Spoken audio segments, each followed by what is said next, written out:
WIC 101 for college students. Let's take a few minutes to learn more about the Special Supplemental Nutrition Program for Women, Infants, and Children, commonly known as WIC. Balancing school and caring for an infant or child can be a challenge, but WIC is here to help. The WIC program aims to safeguard the health of women, infants, and children up to age 5 who are at nutritional risk by providing nutritious foods to supplement diets, information on healthy eating, and referrals to health care. Why WIC? First and foremost, WIC provides foods that have been researched to help improve energy and reduce or treat vitamin deficiencies. Second, our WIC staff are there to support families with individualized nutrition information. This includes general information and tailored information for families, like insights on how to maintain a healthy diet while pregnant, tips on transitioning a baby from milk to solid foods, or even help with encouraging picky toddlers to try new foods. WIC also assists families who choose to breast or chest feed. At WIC, each agency has a designated breastfeeding expert, and our staff participates in breast and chest feeding training every year. Last but not least, WIC is connected to the community. Some families need assistance with things WIC cannot provide, but we always do our best to refer to other programs that may be able to help. The food benefit is the aspect of the program people are most familiar with, but it is also the part of the program people have a lot of questions about. Let's break it down. WIC offers food benefits that are loaded onto an EBT card people can use at the grocery store. There are no vouchers to keep track of, and benefits do not have to be used all at once. It has never been easier to use WIC. While infants can receive baby food, formula, and cereals, WIC is here to help families nourish their children up to age 5.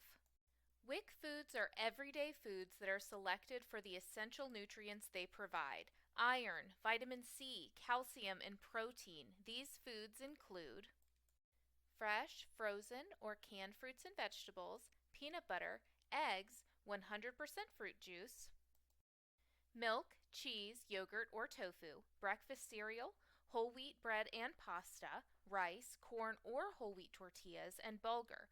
Exclusively breastfeeding participants can also receive canned fish. WIC makes it possible for people to save money while still providing nutritious foods to their families. Now that we've gone over all the great things WIC has to offer, who is eligible for WIC? It's more people than you think. Applying for WIC as a student is the same as it would be for anyone else. There are no enrollment or housing restrictions based on student status.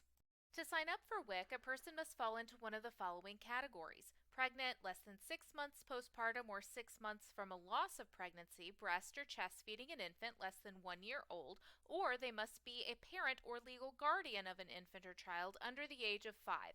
That's right, the person who enrolls the child does not have to be their mother. Any legal guardian of an eligible infant or child, such as a grandparent or foster parent, can apply. What does it mean to be income eligible for WIC? The table shown displays the WIC income eligibility from the 2023-2024 WIC year as our example. First, we consider family size. How many people are financially supported by the income you report? If a single woman pregnant with 1 child would like to enroll, it is a family size of 2. She would need to make less than $36,482 in a year to be eligible in Illinois. A family of 3, on the other hand, would need to make less than $45,991 per year. A lot of families qualify under these income guidelines.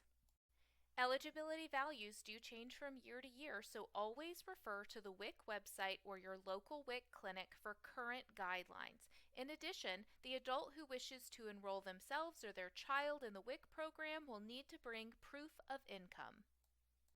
WIC clinic staff will do what they can to determine if you are eligible before your enrollment appointment. Did you know if a person shows a SNAP, TANF, or Medicaid Title 19 current notice of decision letter, they are automatically income eligible for WIC? Income proof comes in many forms, such as Pay stubs, a current W-2 form or current 1040 tax return, and even tuition assistance documents. If you don't have any of these forms of income proof, contact your local WIC office to discuss more options.